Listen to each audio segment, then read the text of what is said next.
Hello Internet, my name is Taliesin. And I'm Evitel. And welcome to the Weekly Reset. Live from Blizzcon. Live, we are, well, we're not live. Not live. It's not pre-recorded, live. obviously. Yeah. We are currently, at the time of recording, alive. At BlizzCon. And we are at BlizzCon. Except not right now, we're in our hotel room filming this video in what will be our actual first ever fully unscripted Weekly Reset. So sorry it's a bit of an unprofessional setup here. Sorry I'm not wearing a tie. But seriously, we're in California, Anaheim. Yeah. And this shit is hot. It's warm out here. It's nice For my out there. little English face, this is not November. This is terrible. But we have had day one of BlizzCon so far. We are about to embark on day two into that dangerous looking sunshine. Yeah. So this video will come out a little bit later in the day. We won't put it out as soon as we're there. So it'll probably come out after the Q&A, but won't really refer to the Q&A. But we just want to get our thoughts out there about the new expansion. We're not in a position to make like a proper guide to everything we know, like people who are sort of sat at home, but we can give you insights into what it's like here on the ground, in the middle of the action. In BlizzCon, because we've been really lucky to have loads of access to people and developers, and you know, do you remember when we met Ian Hazakostas yesterday? Oh my gosh. And he told us all the secrets. He did all the tell secret us all the things that we're not secrets. allowed to tell. Oh, it was really exciting. He also tried to give me a Pepe badge, and I turned it down because I already had one. No one turns Ian. I know. That's it. We are not invited to BlizzCon. He was like, Pepe, and I was like, I'm good, and I'm like, They're going to be like, and Taliesin and Evitel? And Ian will be like, no. Like, why not, Ian? And he'll be like, I've got my reasons. Shoot, yeah. It's because of the Pepe. He's still got it. He just carries Pepe. it with He's him like, every day. The one I couldn't give away. Send me down. But we did meet Ian last night, which was amazing. Just like in the parking lot, and he was so generous with his time and wonderful. And we're gonna talk about all of it. Exactly. We're gonna do different videos about our experiences of BlizzCon. This video is about the new expansion, the Battle for Azeroth. Ooh. I didn't make you say it because you sometimes forget. Because and this is something we'll cover, and I do tend to forget the name of this expansion because I'm like, Heroes of Azeroth, War for Azeroth. I like Azeroth or Bust. I think that's what I'm going to call it from now on.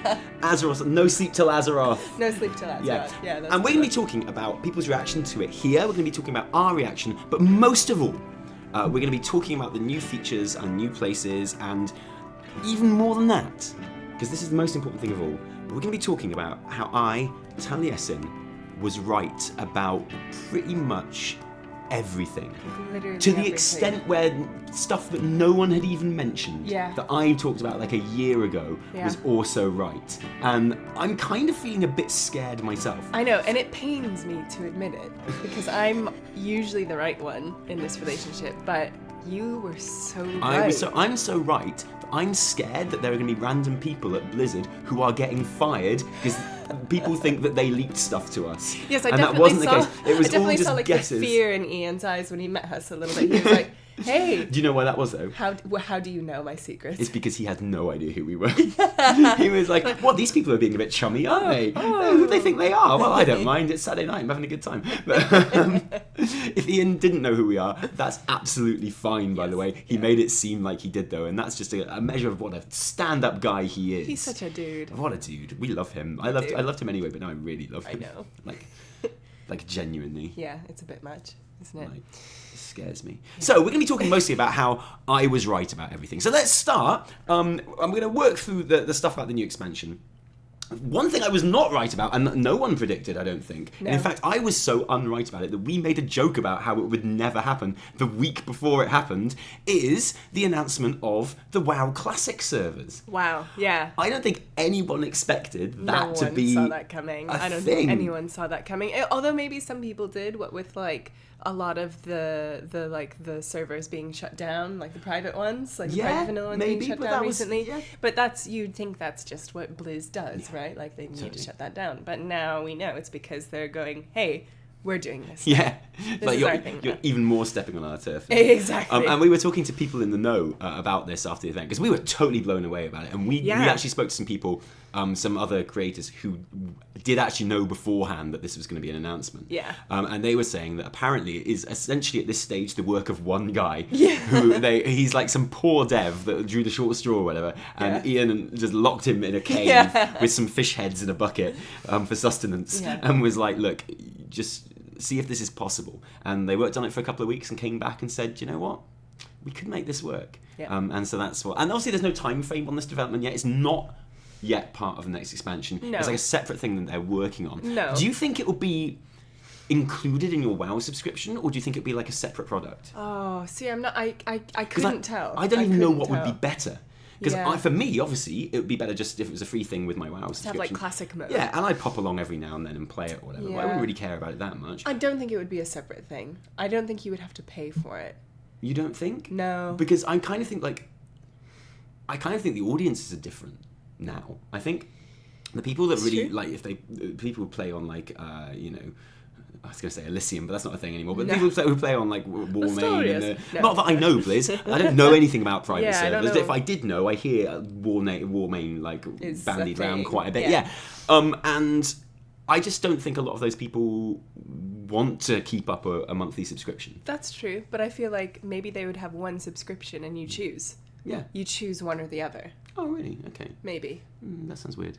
Yeah, I kind that's of want weird. both. That doesn't make sense. Anyway, that is something that no one predicted. It's something that Yeah. details are still pretty thin on the ground. I dare say there's going to be lots of questions about it in the Q&A Yeah. today, so maybe we'll get back to you on that one. Yeah. But you excited you're going to play a bit of vanilla?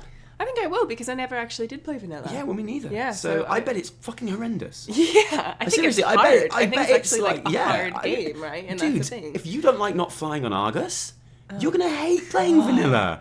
You can't even get a... Like, even in Wrath, I couldn't get a mount. I know. was like robbing old ladies in the street for gold. Like, you know, you're going to hate it. You're going to hate it. And then we moved on to the main event. And this even kind of took me a bit by surprise because I think we all had expected a announcement of the new expansion in the opening ceremony by that point. Yeah. I think we'd all worked out that was going to happen. Yeah. But the fact that throughout nothing, that or the Warcraft What's Next panel, no one even bothered with the end of Legion at all.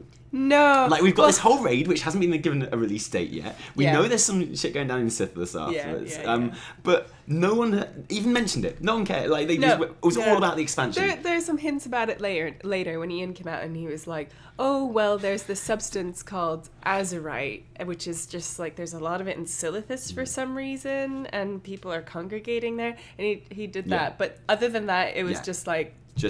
We're just that's happening itself. That's happening. You can actually play that soon. So Exactly, whatever. And exactly. all about the expansion hype, which I absolutely loved. Yeah, it was so Can't good. wait to be farming that azurite power. That AP. Yeah. Oh, no. Oh, good one. Yeah. Oh, no. I didn't even realize Really? that. You didn't even? Oh no. God. Yeah. Anyway, the AP grind is still real, mate. It's But real. anyway, then we got the after that we got the standard kind of like gameplay announcement trailer. Yeah. And straight off the bat, it started with something which we expected, which was the voice of Jaina speaking, which I think everyone was really pleased to hear. Yeah. And then straight away, we got something which we didn't expect. No. Which was Teldrassil in on flames, fire. Yeah. which is absolutely brilliant. And this idea that they're separating the old world into two, Yes. the Kalimdor being the Horde side and the Eastern Kingdoms. Eastern Kingdoms being and with this doubling down on faction warfare, and it being that mop style thing, which by the way, Taliesin was right. Yeah.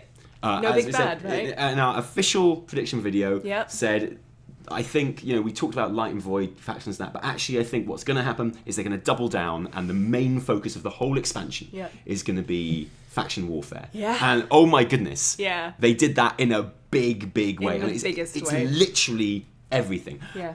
It was then revealed that there would be two starting areas, one for Alliance, which was Kul'tiras, and one for the Horde, Which is Zandalar. And we were both like, both, just like high-fiving. Just in both constantly. cases, Taliesin was right. Taliesin was Literally predicted Kul'tiras starting zone for Alliance and Zandalar starting zone for Horde. People laughed when I said that. They did. They said, They did. that's stupid, it would never happen.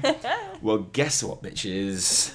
Boom. Taliesin was right. He was so right. And then we got our look at Kul'tiras and Zandalar. And we had closer looks at these in the What's Next panel as well. But some beautiful footage from the actual trailer as well. And I want to sort of just look at this now so we don't have to come back to it later. What are your initial thoughts on the whole Kul'tiras Zandalar thing? I love it. I loved both of them. I mean, the fact that they're in 3 zones each it was a little bit like, is that enough? But once we had kind of the run through of each of those zones, I was like totally sold. And actually, I think I'm a little more sold on Zandalar than Kul'tiras. And I like how the whole other zone opens up at max level. Yes.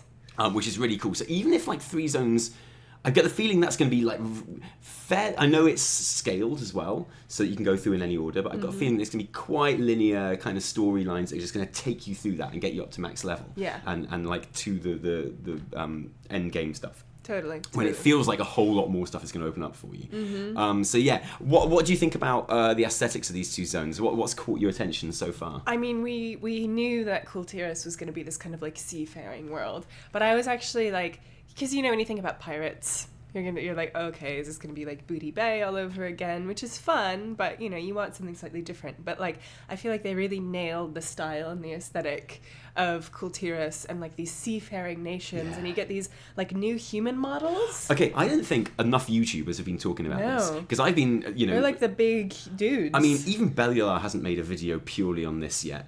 He's got a video purely on this subject coming up. I know that. I'm pretty sure we can get in quick. It's pretty sure he's gonna make a video about each word individually that they've said on the panel.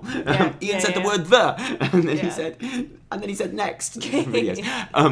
I totally agree. The Kul'tiras aesthetic is everything I wanted. It's so brilliant, and like the tear guard sound. The bit which is led by Jaina's mom, by the way. Amazing. Have you seen Jaina's mom? Sorry, we're talking about the human models. These new human models, like the big guys with the awesome moustaches. So good. Who is essentially, I'm gonna go as far as to say that is our Tuskar substitute.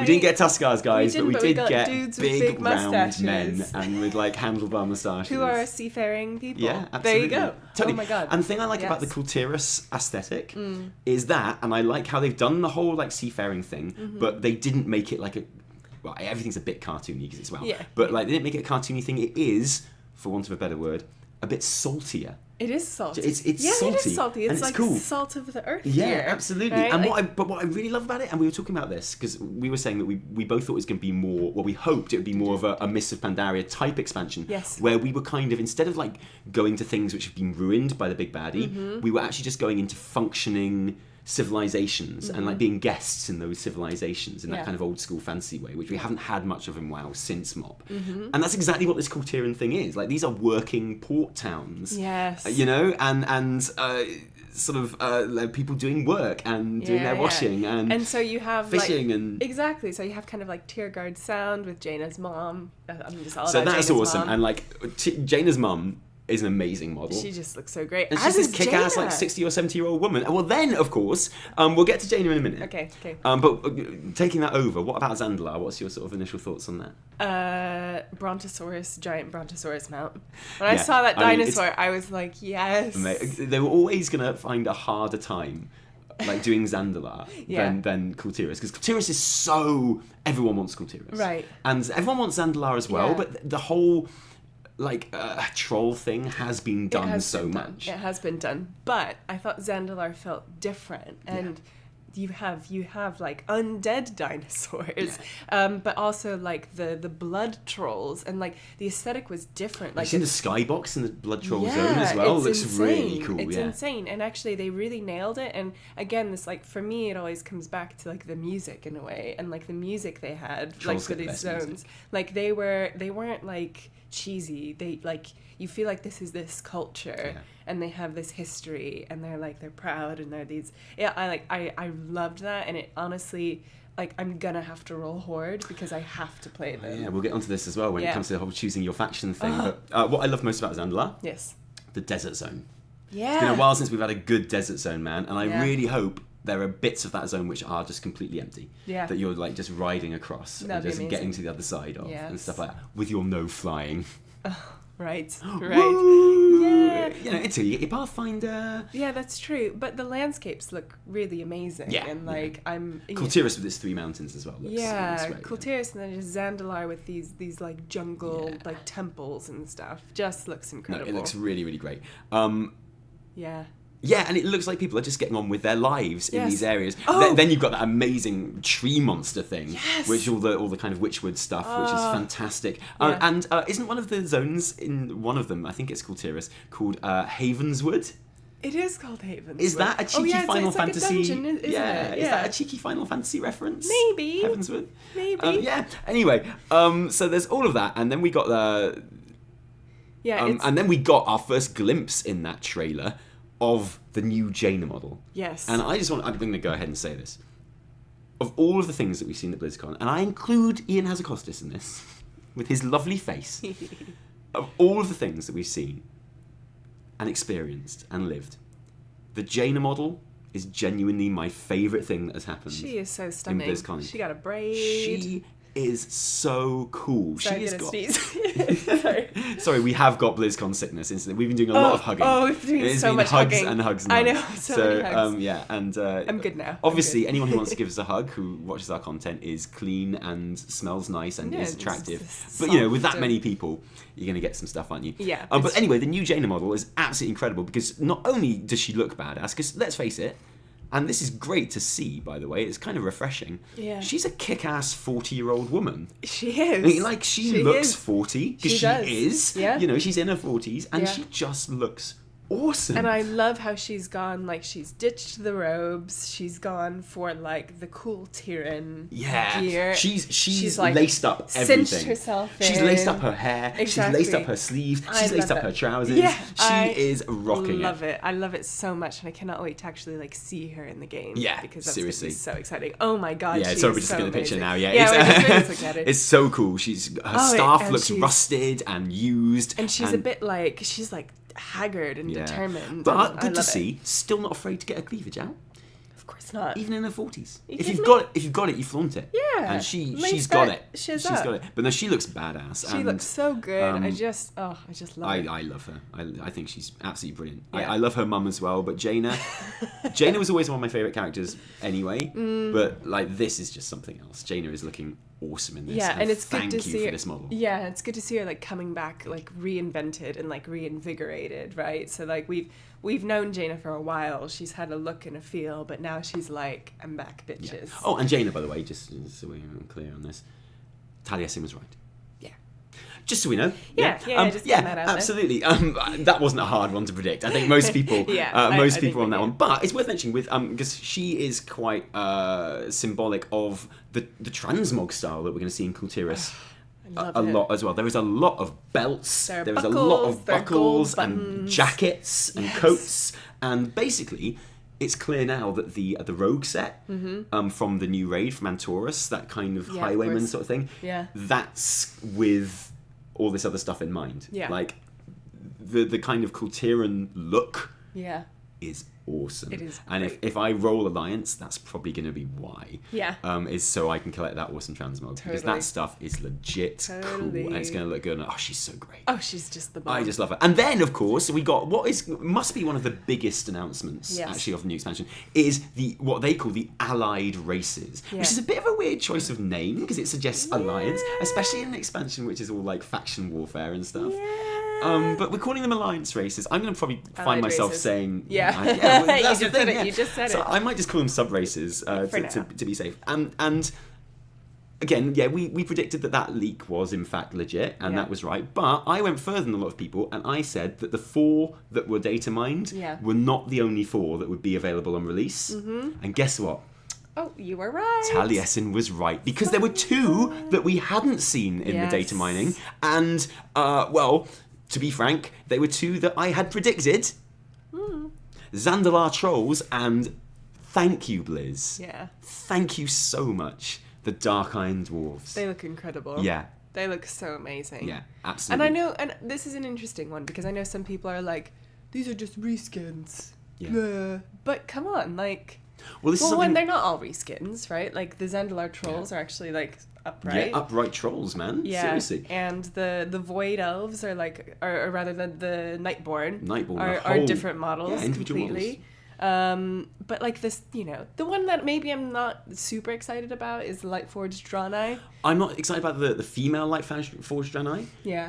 But don't forget the male lightforged dranei have the amazing beard options. Like they have the finest beards in the whole of the game. That's true, and you know what? That's worth it. Yeah, seriously, because I always thought I've always wanted to like the male dranei models. Oh, I love them. Well, yeah, exactly. They're so big and strong. What they've always needed is a big white beard. Yes. And now they've got it. Okay. And actually, I'm that is cool. I'm with you. I'm not so sure about and I think it's just like the transmogs that they've been given, but the Void Elves... It's hard to tell. Well, they're just basically blood elves, but for Alliance. Absolutely, but we haven't seen them slightly different. Exactly. We've just seen them because they look a bit like 50s horror movie at the moment. They do a little bit, because they just got, with their weird Ming the Merciless. Like pale skin and like blue hair. And I am coming to suck your shirtless. blood. Yeah, exactly. Yeah, they all, I'm not 100% it'd be interesting to see yet. them in normal transmog. Exactly. Because also revealed later on was the fact that they have their own unique armor sets that you can collect if you level 1 from level 20 without boosting it or without race changing. If you play it all the way up,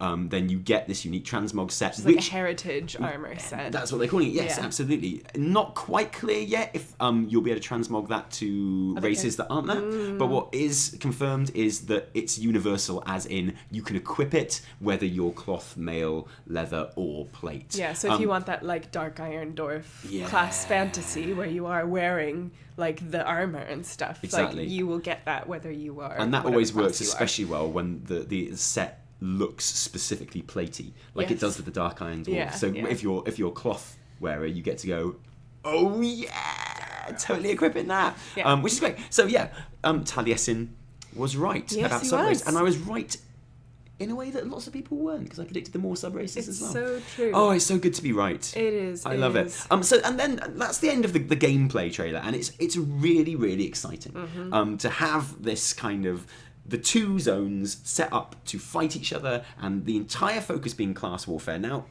straight away on Twitter, there were, and this is something I want to address in this video as well. Yeah. Everyone was super hyped, obviously, most people. Yeah. And I know in every expansion reveal there are people who are like, meh. Yeah. It did seem that even though I didn't agree with them, the people who were like, meh this time, I could kind of understand it a bit more. Yes. What do you think about that? I totally get that. And actually when it first came up, because I know we all had our own expectations about what the expansion would be and what it would look like. But when it first came up, I was a bit like, And we got some hints about this in like the little booklet that came in our goodie bags, which is like a chapter from a Christie Golden book, and you get the suggestion that it's going to be Sylvanas going to Stormwind and like laying siege upon Stormwind, and so like that was kind of in my mind. And when it was announced, I was like, oh, okay. But it took me like seeing how it would play out and like the game mechanics and like the cinematic and all of that, and then I was like, yes, because actually I'm not like I play Alliance, but I love characters like Sylvanas, and I never really felt really like allied to one side or the other, but now I'm like, yes. Yeah, like, I want to represent a faction. I'm quite hyped for that. Yeah. I've never been so hyped for representing a faction before. Yeah, it's like someone just like pulled bloodlust, and I'm like, yeah, exactly. Because with the whole sub race thing, allied races thing, and the fact that you've got these two different starting areas, I was like, well, this is great because I've got loads of Alliance characters and I've got loads of Horde characters. Yeah, almost a 50-50 split between my 12 110s, and I was like, this is great. I get to play through everything. But then when I actually got into it, I was like, I kind of want to have them all one race or one faction. Yeah. And like just fight for that faction. Because, and we're going to get into what I think will be some mechanics that they're going to introduce into the game later on. Yeah. But that was the gameplay trailer. And it's interesting you mentioned Sylvanas then, because Sylvanas had not been mentioned at this point at all. She was conspicuous by her absence from the gameplay trailer. Yes, she was. And so that there were accusations of it being slightly underwhelming. And I think okay, so I'm going to come out and say this, because it was funny watching that gameplay trailer, because so much of it I had predicted, and it was like reeling off stuff that I predicted. And I was enjoying the aesthetic of it, but I was so unsurprised by everything that by the end, it was actually a surprise to me when I suddenly realised I was waiting for the title of the expansion to come up because I didn't know. Obviously, I didn't know what it was actually called. Yeah. But because everything else it was I had this expected. Funny feeling of deja vu. Almost watching it. Yeah. And then as the kind of thing got, and everyone was like, "What's it going to be called?" And I was like, "Oh yeah, what is it going to be called?" I have no idea. And I was like, "What is it?" And it felt. I was suddenly surprised that I didn't know what it was called. I know what it was really weird. And when Battle for Azeroth came up. Really? Yeah. And the thing is, and I think this is a lot of the meh thing. Yeah. And I get it. Battle for Azeroth is the battle between the factions, and then later on, obviously, it's going to turn into a battle for Azeroth. For the life of Azeroth. to protect Azeroth from whatever threat actually is the big Who bad. knows? But I'm going to come out and say it. I think Battle for Azeroth is the worst expansion title that we've ever had. You know what my worry is? What? I don't know what to call it. Because, we have one word expansion names like Wrath, Pandaria, Cataclysm, Legion, Vanilla. What do we call it? Battle? I think people can call it Battle. But that we can't call it BFA because that's like bad fucking ass, isn't it? Yeah. You can't call it that. That's also like a degree. It's not. It's people weird. can call it Battle. Yeah, Battle. They're gonna have to. But that's a bit lame as well. Battle for Azeroth, and to the extent where we were there. Maybe I'll just call it Azeroth. We were there in the room when it was announced. Yeah. Which, by the way, was incredible, and we'll talk about that in a different video. We'll get into that. But for hours afterwards. We kept took it in turns to forget what it was actually called. Yeah, we kept forgetting the name. And we're the new expansion. Yeah, I love the logo. I love how blue and silver and kind of old school the logo for it is. Yeah, and it's almost not quite blue. It's almost kind of like blackish blue and silver because it's like, how do you represent both Horde and worst title ever. It would be a rubbish title for a patch. Yeah, but it's a really bad title for an expansion. Yeah, and then there was on one of the panels, one of the devs was showed Warcraft 2 and how it's actually the Battle for Azeroth begins on the box or whatever. And it's well, okay, but that's the thing, it feels like a subtitle. Yeah, and it's not even a subtitle. Yeah. It's literally some text which is on the front of a box. Yeah. Tides of Vengeance is a cool title. It is a cool... Yeah. Battle for Azeroth is not a cool title. No. It's a mouthful, it's not snappy, What if it was Battle for the Heart of Azeroth? Or just Heart of Azeroth. Heart of Azeroth. That's a cool name. Yeah. Heart of Azeroth is a cool name. Yeah. Battle for Azeroth, not so. So I'm sorry, guys. I get the meh thing with that. But then, rather unexpectedly, we went straight in with the actual cinematic as well, which, having just slagged it for its bad title, I'm also going to come out and say, and we've got a whole video on the cinematic. Yeah. But I think it's. I've watched it already more than I probably watched any of the other WoW cinematics. It's so incredible. We actually woke up this morning and we're getting ready and doing our own things, and then every now and then you'd see one of us just sitting in the corner watching it, waiting to watch it again. Watching it again. It's so great and it's awesome, and it brings back characters that we haven't seen for a while, Anduin and Sylvanas. Mm-hmm. It gives both of them something different. Yeah. And it's old school. It is old school. Even the races and stuff fighting. Yeah. You have Tauren and trolls, and you've got some humans and night elves and it felt really classic. And then even that last scene where you just have orc versus human. Yeah, great. That slow-mo at the end. Yeah. But and this is the thing, right? It felt old school, and classic is a great word. Yeah. But it didn't feel nostalgic. No. WoD felt like it was trying everything it could to be nostalgic. Yes. It felt like it was a retread, whereas this just feels like it's recapturing a spirit. Yeah. And that I love. Yes. And I think it's brilliant. And what I love, and the more I watched that trailer, one of the reasons this is me watching the trailer, by the way, on my phone. That's what that action is, guys. This is me on the phone. It's me watching the trailer on my phone. So, and what I love about it is spotting all of the spells and stuff. Yes. And, how there are gameplay mechanics in that. It's brilliant when Sylvanas. When she has destroyed, so the whole Banshee thing. We don't need to talk about that. That's so great. But something that I noticed this morning is when she lands and she goes, "For the Horde," she's activating Bloodlust. Yes, that's Bloodlust. Because suddenly all the Horde around her are whoa, haste increase, let's go. She just hits Bloodlust. She's like, let's do this thing. And then with Anduin, getting his barrier up, and for those of you he mass reses. Of course, because he's a healer. He's going to do a mass res here. That's cool. Yeah. That's cool. But then he activates barrier, which means he is a discipline priest. He is a disc priest. Sorry, dudes. Not a paladin. He is a discipline priest. He throws the weapon away. And just for the record, if he is a discipline priest, which I maintain he is, because people are like, no, he is. He's a paladin. He's a paladin because he's a warrior priest. It's like no, but he specifically rejects the warrior side of it. Exactly. That's literally what that cinematic is about. Yes. Yeah, he picks up his sword again afterwards because you have to, because he's still fighting some orcs, and he's got a sword. He hasn't got anything else. Yeah. But like that cinematic is about him going, oh no, this isn't me.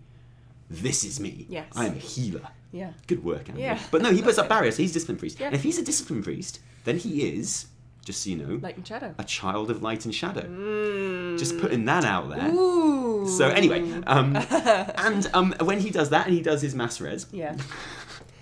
By the way, Horde, first rule of PvP, focus the healer. They did not focus the healer. No, they like did not. Anduin pops all of his cooldowns at once. Yeah. And they do not rush him after he's popped those cooldowns. No, they are terrible at PvP. No. Like, Horde are not going to win this expansion, clearly. They are noobs. They are total noobs. But yeah, and he does his mass res, and it's all good. But just seeing all those different spells, the shaman doing Earthquake. Oh my god, the troll shaman is my favourite character in that whole thing, because he pops up in the background every now and then and just goes... Yeah. And like it's like, oh yeah, I know what you're doing. Yeah, like, oh, I love you. So cool. It's so cool. And like you have the Tauren, it's clearly like Bane, Bloodhoof, but he's furry and he's raging and like, oh, I love it. Another little thing about that cinematic, which we didn't mention in our video, is that the first line of that cinematic is said by Sylvanas. And I think it's right when I say that every character that has voiced the first line of a cinematic has died in that expansion. Whoa. Varian win last time. Yeah, who was it before that? I think Gul'dan was the first in the WoD cinematic. And this might be the one that, but that's different because it's not a voiceover. Right. Like that's just that goes straight into dialogue, so I'm not sure that would count anyway. God, this is like the 77-day thing all over again. In WoD, it's voiced by, is it Chen who dies? Right. Pretty sure Chen dies. Yeah. Yeah? Garrosh kills him. Oh, I might be wrong about all of this. Oh. Let me know, anyway, guys. It's too early in the morning. I'm thinking about getting to BlizzCon now, frankly. We're a bit late. But let me know, because that's something that suddenly occurred to me, and I was like, I'm pretty sure everyone that has voiced the first line, Illidan in Burning Crusade, and technically he, I know they retconned it, but he did die in Burning Crusade. Yeah, he did. Arthas in the Lich King. Yes. I think it's Deathwing who narrates the Cataclysm. Does he? Okay. One, so okay. yeah. Wow. I think we're onto something. We could be. They always die. Anyway, so maybe, who knows? And of course, Sylvanas already dead, so who cares? Yeah. So we had that cinematic, and then I think everyone was so hype. Yeah. Because that was the end of the opening ceremony. Everyone was like, oh my god. We were so hyped. We were so excited. So and then we went into the What's Next panel, which just kind of told us a lot more of what was going on next. It went into a lot more detail, we had a closer look at Kul'tiras and Zandalar, which we've already looked at here. Yeah. But what was your initial thoughts on there only being 3 zones? It felt a little slim, right? No, wait. I'm going to go back. I'm so sorry. Go back. This is so rude. Because another really important Taliesin was right moment, and this is a big one, okay, is that in that cinematic, they are attacking Lordaeron. Yes. Okay, and as it turns out, by the time the expansion starts, Lordaeron will be an Alliance-controlled city. Yes. Teldrassil will be on the Horde side. It'll be completely destroyed and burned. Yep. But Lordaeron will be in Alliance territory. Like, the Horde are going to lose Lordaeron. Yeah. Which, just so you know, this time last year, in our Kalia Menethil video, Arthas' sister is alive in Legion. Yes. We did a whole video on Kalia, who is a follower in the Priest Order Hall, and we were like, this is Arthas' sister. I know. She is the heir to Lordaeron. I know, she can't just be the side character. Yeah, she is the heir of Lordaeron. This is, Here we go. You can't put this character in the game, who everyone thought was dead. You can't just, reintroduce her and it not mean anything. And I said then, a year ago, when this expansion was a twinkle in the developer's eyes, you're so wise. I was like, we are going to take back Lordaeron. And everyone was like, you're an idiot. No. You're an idiot. You're a bad person because you thought something that I don't agree with. Man. You're actually bad. You're evil for thinking this. But Taliesin was right. Yeah. Just saying, mate. Just saying. Because we are retaking Lordaeron. And I'm sure Carly Menthil will have some part to play in that. Yeah. Like, she's there. Yeah. It's her city. Yeah, man. Well, and I love the idea of retaking Lordaeron.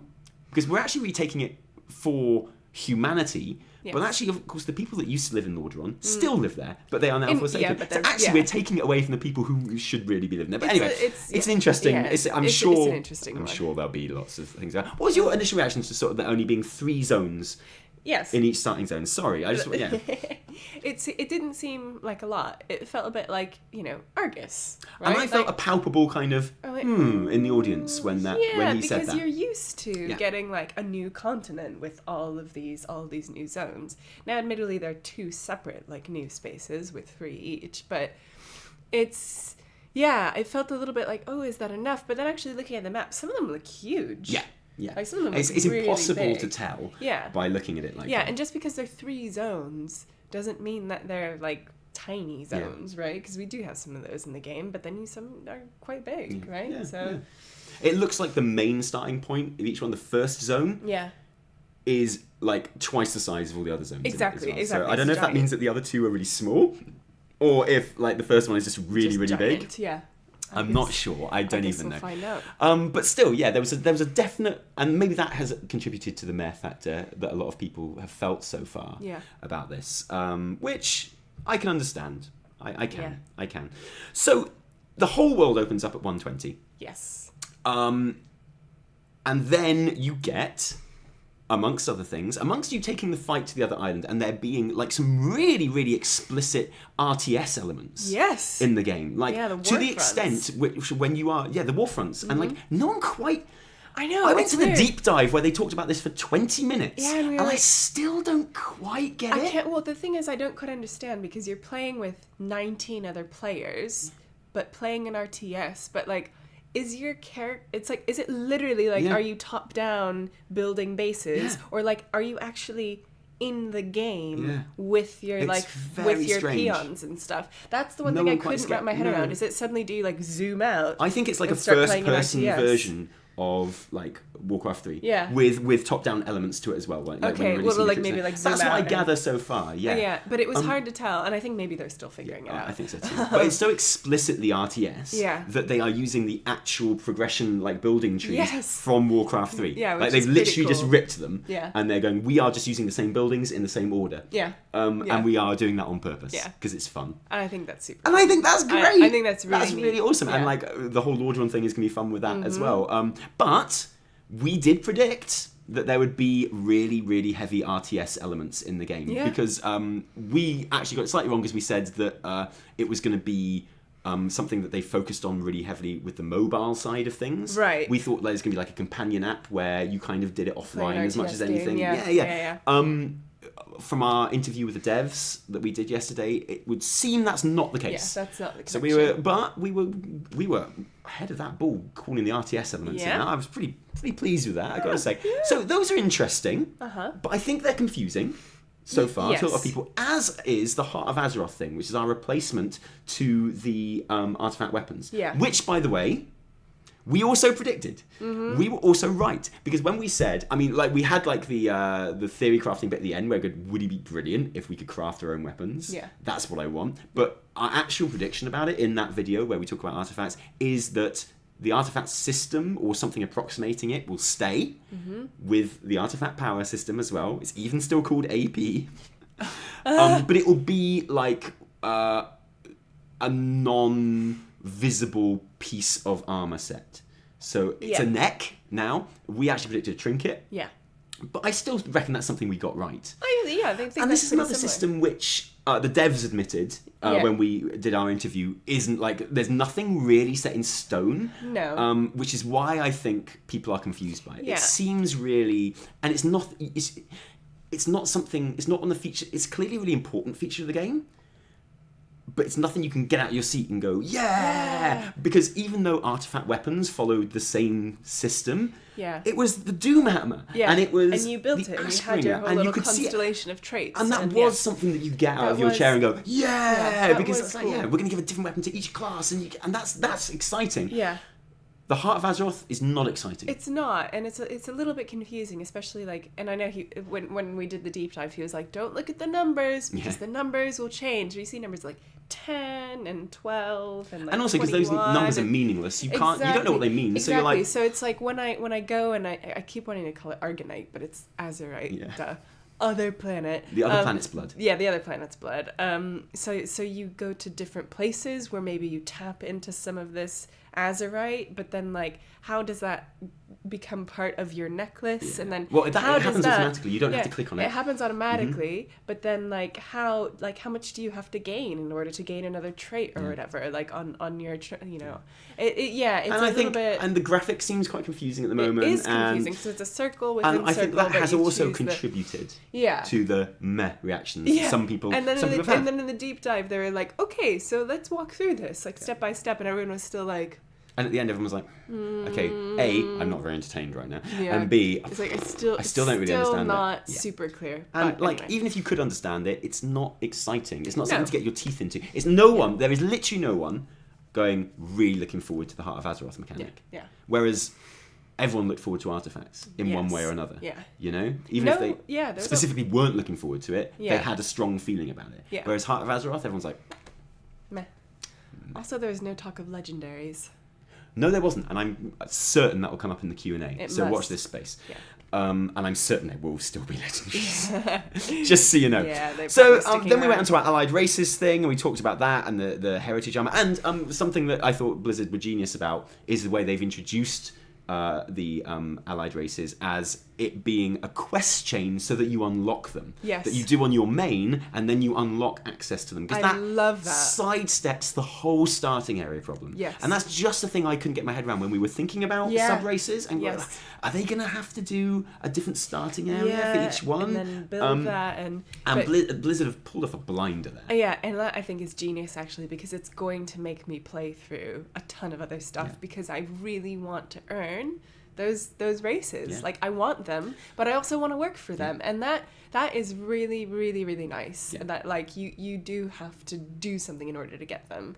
Even though it's work, like, you don't necessarily want to work, but, like, it's not instant gratification. Yeah. And they kind of walk that line very well. And it's, like, a really clever way of introducing them and unlocking them. And it also means that these don't have to be expansion specific. You can introduce a new allied race whenever you feel like it, because all you need to do is write a quest chain to unlock them. Exactly, and that is so exciting. So because clever. There's so many potentials, right? Ooh. And we also had it confirmed in our dev interview that there will be an increase in character slots as well. So you will be able to have more characters on the realm. So if, like me, you've already used up your 12 slots, and I was like, I'm going to have to, because I want to level them from 20 as well, I'm going to have to actually delete 110s to be able to have some of these new races. Yeah. Like, that's ridiculous. We'll have more slots. Don't know how many exactly, but we'll have some more. So that's cool. And leveling from 20 is great because also, one of our predictions that came true, and this was a common prediction, but it's not one of our ones I'm super proud of, but it is something we got right, is that world scaling. Yeah. My gosh. On the old world, and scaling within expansions. Yes. As well, which is also something that we predicted. Yes, but I'm so excited that you can choose your expansion order basically in a way. You can just bypass all the BC stuff. Yeah, you can bypass it, but then you can choose kind of like within certain levels, right? It's like I think Northrend is like 60 to 80 or something. But I love that you can choose that, and I love that it's everywhere, and I love that it's happening in 7.3.5. Yes, because this is a change. Yeah, when they announced that, so it's not even the new expansion, really. It's like, 7.3.5, and that guys, is so going to be exciting awesome. because that's just totally going to change the dynamic of like how you play. Can't wait. And I really Basically, can't wait for that. Elwyn, Redridge Mountains, Northrend. Yeah, that's going to be my leveling. And I can't wait. I'm just going to go and hang out with Tuskars. Yeah. It's been fantastic. Yeah. Well done, Blizz. My hat goes off to them for that. But again, that's not something which is even coming with the expansion. That's just something which is going to be introduced now. Yeah. Like, essentially, in a couple of months maximum. So it's really exciting, but it's not something that you go, I'm looking forward to the next expansion because... No, but you know that it will be there. Yeah, so I get it. And then we had the Heart of Azeroth stuff. So the island expeditions. This was, again, something that we predicted Yep. in our prediction video. My prediction video, but you helped. You helped. Yeah. This idea that world quests, which are here to stay, won't just happen on the actual leveling zones. They will happen in randomized, undiscovered island locations. I predicted the randomized aspect of this. You did. I kind of thought maybe it would be like procedurally generated, so the island would be different every time. That was kind of a that's a bit of a stretch, but instead, like what's on the islands are kind of stock islands, but what's on them will change. And be random. Yeah. So I'm going to count that as a win for us. Yeah. And again, this is a bit of a weird system, which people... It seemed quite convoluted. Yeah. This idea that these are 3-man scenarios. Yeah, pretty much. Like WoD things. Yeah. And you rock up, and maybe the scenario there would be that you have to beat a load of people, or maybe it'd be that you have to like complete quests and gather resources and stuff. Or find treasure or whatever. Yeah. The actual word resource kind of gathering and stuff was something that we said, like we are fighting for resources against the other faction. Is like literally what we said. So that I can understand, and so far that to me sounds like the scenarios in MOP that you never wanted to pop. Right. Like, when you queued for a scenario in MOP, and it was one of those ones where you had to like go and get all the barrels, and you had to help them make the brew because the thing was coming. Those were always the ones that you were like, oh shit, man, why didn't I just get the cool arena where I just fight like 5 baddies and I'm done? But those were fun though, and now especially if you are like looking for special, like certain resources, right? Like if you have a kind of particular goal for them, then that makes sense. But what separates them is the fact that there is another 3-man team on the island who a lot of the time are going to be AI, but advanced AI, apparently, who are really clever and really sneaky on 3 different difficulty levels. Yeah. Normal, hard. Yeah. Normal, heroic, and mythic. Yeah. And I'm not sure how much I believe this advanced AI thing, to be honest. They're not going to be too hard, are they? No. Because the player base would hate it. Well, exactly. But far more interestingly is the idea that also it can be a PvP thing where both teams are controlled by players, which that sounds great to me. Like the AI thing, I'm like... I feel like that's almost... They're planting a seed for kind of more AI throughout the game in the future, right? Yeah. Because that's kind of how Warcraft works. Like, they build and they iterate on every expansion. And this feels like they're putting that in there because we haven't really seen that before in the game. Like AI characters or NPCs who do kind of random things, but with, like, rule sets and stuff. So that will be... I think that's what that is. I think it's a bit of an experiment. And they were really keen in the deep dive yesterday to talk about the different characters that these AI things could be that you would recognise and the characteristics there. And do you know what it reminded me of? What? Because something else that like they were talking about reminded me of the whole building your bases on enemy land and building up your army and attacking. Shadow of War. Like it really it feels like a kind of an approximation of the Nemesis system. Oh gosh. Like this idea that like there's this AI character called Sneaky Pete who has these certain like really horrible kind of characteristics. And this idea that when you get sneaky, when he's one of the AI guys, you're like, oh god, it's Sneaky Pete. I hate this guy. And you have like these relationships that you build up with these AI sort of characters. And it feels like the Nemesis system, this building up your army and kind of getting resources. I see that a little bit. The thing is that I can't quite wrap my head around is how that would work in an MMO. Yeah. And I think that's what a lot of people are thinking. Yeah, so they're just like, how? But what if... And that's the thing. No one thinks these are bad ideas. No. But no one quite can feel how they're going to fit in yet. No. And until we see them working and in action, which of course they are not ready to do yet, everyone's a little bit on the fence, which means that it's really hard to get super hyped about it. Like, we can get hyped about the theme of the expansion, we can get hyped about certain elements of it, but what is being sold as some of the main elements at the moment, people just don't understand. No. And won't for a while. No. And I think if there is that kind of meh thing, that is one of the factors of it. Yeah. I'm not feeling the meh thing, I want to say. No. I'm open to it. I see it as a bit of an experiment, and I'm But then cool I was there in the happen. hall, so I'm going to be hyped. It's true. Then we talked about PvP updates, and this is actually something that I'm genuinely interested in.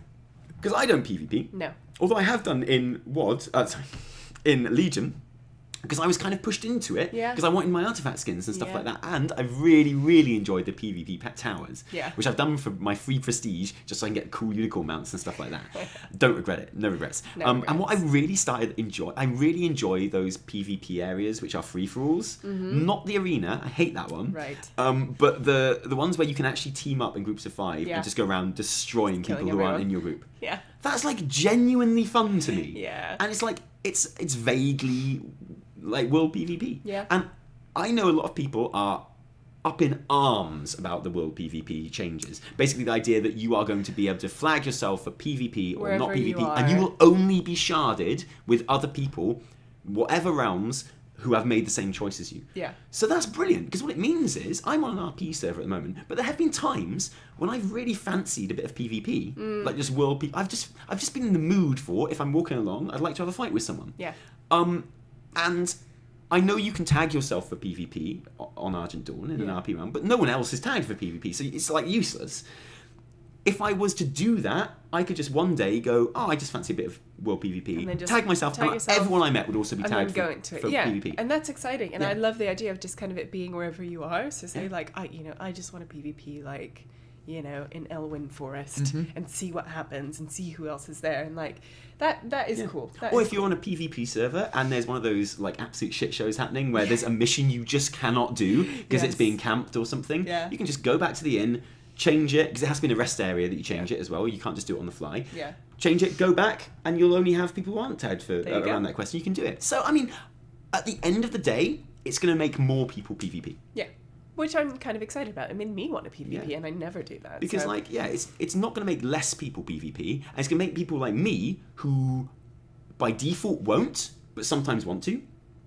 I will sometimes. Yeah. So it's only going to make more people do it. And I think it's going to be really healthy for world PvP. I agree. And I think like, it's super cool. It's going to be one of those things that you will hear that there's some cool world PvP going down. And you'll be like, I'm going to totally tag myself and get involved with that. Yeah. And that's always fun. I can see that. I think with the right little nudges, this is a really, really good thing for the game. I can totally see that. But again, it's not like a flagship feature. No. So, and then there's the new dungeons and arenas. Battlegrounds and arenas. And the kind of dynamic capture points on the battleground sounds interesting. Be interested to see how that works, as long as it doesn't work out like the WoD one. Yeah. And then the new dungeons, which great. They're going to be great. That they're going to be built with Mythic Plus in mind. Yes, and that Ian pretty much sticking around. repeated the sentence that I said in our video about that. Yeah. Which is great. Really interestingly, one of the dungeons is Kezan, which is going to be awesome. That's gonna be so it cool. Sounds like it's going to be mostly underground because they're digging, and I think we're going to be going deep into the ground of Kezan. But still sounds awesome.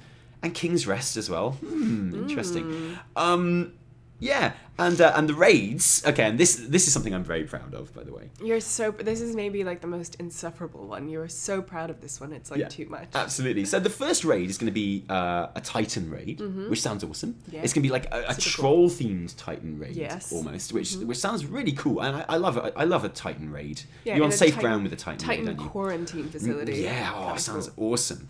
But the second raid is going to feature, as the final boss of that raid, presumably not of the expansion. No. But Queen Azshara, the boss of the second raid. Because I specifically predicted in our prediction video that Queen Azshara would be the Gul'dan of this expansion. She would be the boss of the second raid. Yep. She would be like the thing that you are leading up to fight for the first half, or maybe even just first third of the expansion. Yeah. And I was so right. I knew I was going to be right about that, but you were so right. Not everyone else knew I was going to be right about it. You were so smug. You were just sitting there like... Yeah, because it's like, you expect everyone to be excited about that, do you? Because... and everyone sitting around just was like... Yes, because we were sitting around loads of... we were sitting with... like Sharku and Ro. And... Pat Klein. Oh, thank you, Pat Klein. Yeah. And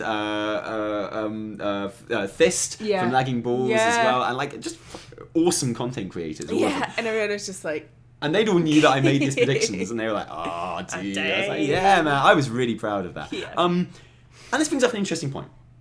And one of the reasons I think it's hard to get super hyped about this at the moment is because you predicted everything. Well, that as well. But quite clearly, there's so much else that is going to happen in this expansion that hasn't even been hinted at. Yes. And even though we didn't know who the last boss was of Legion when it started, we knew what the end game of it was. Yeah. It was like, we are going to push back the Legion. It's the biggest ever Legion invasion. We're going to beat them. Yeah. And we know that there is something else after all of this this faction warfare stuff. Yeah. We know that it's going to all come to a head in a halfway point with azshara. And I feel like the Azshara storyline is going to be the start of the actual thing that the expansion is about. Yeah. And it's hard to get hyped without knowing what that is. See, Well, we do know what it is, don't we? Yeah, we do. But I really like that they didn't go there in this announcement. I thought it was because, you know, what you get like Warcraft Classic, you get all this stuff. It's not like one big thing. It was a lot of kind of mini announcements. Yeah. And then everyone knows it's going to be old gods, right? I know, but I feel like one little hint of that. Like, if at the end of the gameplay trailer... Maybe that will come today. Maybe, yeah. I don't think it will. Like, if at the end of the gameplay trailer, you've had Jaina and you've had all that stuff, and it's all about... It is a world at war, which I love. I think it's brilliant. And what Ian said at the end of the What's Next panel, he was like... He said something along the lines of, but, you know, we're going to have to work out... kind of a mop line, you know, what's worth fighting for? Is it worth fighting each other? Are there more important things to fight for? Yeah, and also like what happens when the world you inherit has been destroyed. Yeah. Oh yeah, absolutely. And yeah, totally. That's what. Yeah. And if the trailer could have finished a bit like that as well, so it's like a world at war. And then if it just had, like at the beginning of the lead, you know that excellent shot where it's going along the sea? Yeah. Like really quickly. If they just had something like that, where it just went dark for a minute, and then you just saw the sea, and you just saw like the shadow of the shadow of N'Zoth and some tentacles or something, just for a split second. I almost think like that's that genuine. Too much. No, because I think we need it. Yeah. We need that hook. We need that like end of the tunnel. Yeah. Because it's so obvious that this stuff, as awesome as it sounds, isn't actually what the expansion is about. It's like a prelude to the big thing. Yeah. And it almost feels like a massive, massive pre-patch. I get what you mean, but I don't think they can drop the old gods yet, because that is going to be like the last one of Warcraft. No. Right? Void Lord. No. We can have a whole expansion about old gods, and then we can go into Void and stuff. And there's always the faction thing to come back whenever you need it. When you need an expansion off. Yeah. And I think this is exactly what I wanted. Yeah. I wanted a mop style thing where it was more so focused on more domestic disputes. Yeah. But for my hype, it would be easier to be hyped about all of that stuff if there was, which there is, but it's not explicit, this promise of like this bigger bad. And if we just had a bit of a hint about what that was. I get what you mean, but this isn't about the bigger bad at all. It's about saying that we need to focus on not the bigger bad. Yeah, I get that. Even if that means that we destroy each other in Azeroth. And like, but but the reveal that we were facing Azshara in the second raid, because there'd been nothing about a bigger bad at all, I felt that didn't quite have the impact it should have done. Yeah. Because like, all we care about is the factions fighting each other. Oh, but also there's Azshara. It was like, it kind of lost some of its effect. I felt like that should have been a bigger moment. Okay, I can give you that. So a prediction that I'm going to make, because we're going to stop this video, it's really long, sorry, we're going to kind of finish it here, but the prediction I'm going to make about Lordaeron, about Teldrassil, is because they would not tell us in what order these things happened. No. And there's a reason for that. I think, obviously it's going to be part of a pre-patch event. Mm-hmm. But I also think, you know how the Silithus mini-holiday had the factions working against each other, and whoever like collected the most resources or something could have their flag flying above Silithus for a year? Yeah. I think the pre-patch is going to be something like that. Ooh. I think the factions building towards a common goal within the factions worldwide, because we know they love this kind of tech at the moment, because they've been doing it with the Broken Shore buildings as well, like gathering resources on a you know, server kind of basis. Yeah. I think they'll have Horde versus Alliance, like doing some task, collecting some resources or, you know, whatever, and whichever faction wins, that will decide the order of the events. Oh. So it will almost decide which faction is in the right. I think that's a brilliant idea. You're fighting for your faction to actually literally have the moral high ground. Yeah. And like if Alliance win, then Teldrassil gets burned first, and then like it makes Lordaeron like justified. Yeah. And if Horde win, it makes Lordaeron happen first, and that makes... And it justifies... That's my prediction for the pre-patch. I like this a lot. Yeah. And you've been so good with predictions so far. Frankly, to doubt me now would be idiotic. It would be so dumb. It would be. Yeah. It actually would be. Good news, though. One prediction that I made about loot boxes, in our like paid-for loot boxes for sort of like randomised things like that, the devs, when we interviewed them yesterday, said would not be happening in this expansion. Good news. They did give each other a glance when I mentioned it. Did you notice that? And I don't know if that glance was... I think there was like... I was afraid this was going to come up. No, yeah, I think that was if it was like... this dick's going to cause us trouble, isn't No. I said it as nice as I could. I didn't want to be a dick about it. I was like, you were. And I think it's totally fair to ask because it's out there in like the gaming like universe. Like they're happening. No, they were really nice about it. I think that was more of a. I'm really glad we prepared for this one. Totally. Look. We've also had it confirmed in other dev interviews that there won't be a Legion level class rework happening. Okay. It will be like standard level new expansion class reworks. Obviously, all the artifacts are going, so those abilities are going to have to either disappear or get baked in or something like that. But it won't be like reworks. Completely. Yeah.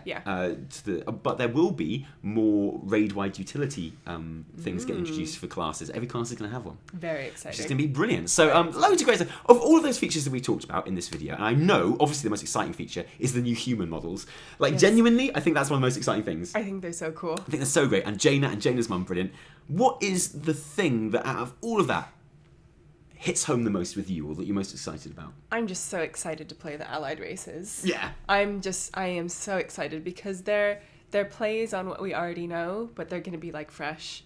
And that's kind of to me the whole theme of this expansion. It's like, this is what we know, but it feels like a new game because we're kind of like reconfiguring it a bit. Like we're going back to these roots, and like you say, it's not just nostalgia, it's actually just like rethinking it in a way. And I love that I get to kind of like experience these races that I know, but like a different flavor on them.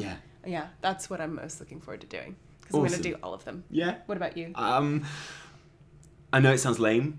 Kul'tiras. Yeah. I just think it looks like a great zone, and I really want to play through it. Yeah. And Kul'tiras, man. Kul'tiras.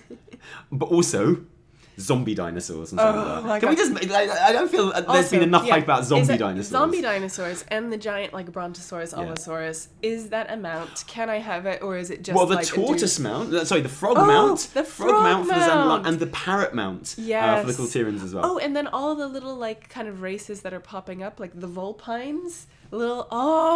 Guaranteed they're going to turn out to be evil. The Tortolans? The Tortolans? Oh my god. But guaranteed the Vulpines are going to turn out to be evil. They're going to be terrible and you have to kill them all. So you're going to have to kill them all. They're going to be out to get you. Right? They're going to be like... have to like get rid of them. Yeah, exactly. It's like cute but deadly. And it's just kind of encountering all those new little races scattered around. And also like snake people in Zandalar. Do like people with arms and giant like cobra heads. Yeah, the blood trolls look amazing. They look so They look so great. Hopefully one day we'll be able to get them in as an allied race. Who knows?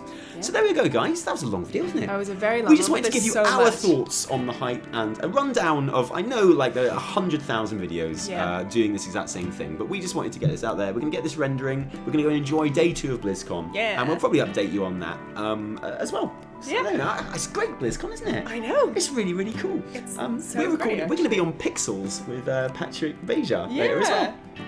How cool is that? We're going to be on Pixels. One of my favourite podcasts. Aha, what a great day. Yeah. Awesome. So, we're going to get this rendering. It's going to be like not very edited. There's not going to be much footage in this or anything. Yeah, that's okay. But we'll be back kind of next week with the normal. Oh, with our normal. Man, I cannot wait to get home and like make a proper edited meme-filled video. Yes. I'm really looking forward to that. Genuinely. So much material to work with. Yeah, exactly. It's going to be awesome. If you have enjoyed this video, don't thank us. Thank our patrons who give their actual real-life money to help these videos happen. Guys, you got us here. Yeah. This is on you. Thank you so much. It's incredible. And if you didn't like it, downvote the shit out of it. And remember, we are called Bellular. We have to take over from Bellular because the poor man is a husk. He's released 12 videos probably by now, you know. And we'll talk about this in another video too, but I also just like want to wrap up and say how amazing it's been to be here, how amazing everyone here has been, and like just as a little example of a story that has completely touched me. So like yesterday, I'd really wanted to get this Well Played patch. This was like my favorite one, and I hadn't had it. And yesterday I met the loveliest like girl who was about like 8 years old, and her brother in a diva jacket, and her brother was 10, and they're talking to me about like how hard it is to like, you know, play McCree, and they were so on it. And I pointed to her backpack and I'm like, ooh, that's my favorite one, nice one. And she literally just went, I was like, Oh my god. She didn't even miss a beat. She didn't even miss a beat. And it wasn't even like she was making effort to be kind. She was just like a naturally kind person. Yeah. And she was just like, oh, this will make this person happy. I'll do this. And that to me is like the perfect story that captures how it's been at BlizzCon so far. Everyone has been brilliant. Like, we've just been giving hugs and like great positive energy everywhere, and it is so good. So thank you to you guys. Thank you to everyone that's come up to say hello to us. Yeah. But special thanks to those 2 kids. You were awesome. You made our night, actually. I will wear this with pride. You made our night on a night where we've been hanging out with Bay and Jinsey and have met Ian Hazagostas. Yeah, so, like, to be the highlight of that night is saying something. Well done. Yeah. Thank you, guys. And thank you to everyone that we will meet in a minute when we go and get ourselves down to BlizzCon. Can't wait. So, from me, Taliesin. And me, Evitel. Until next time, cheerio.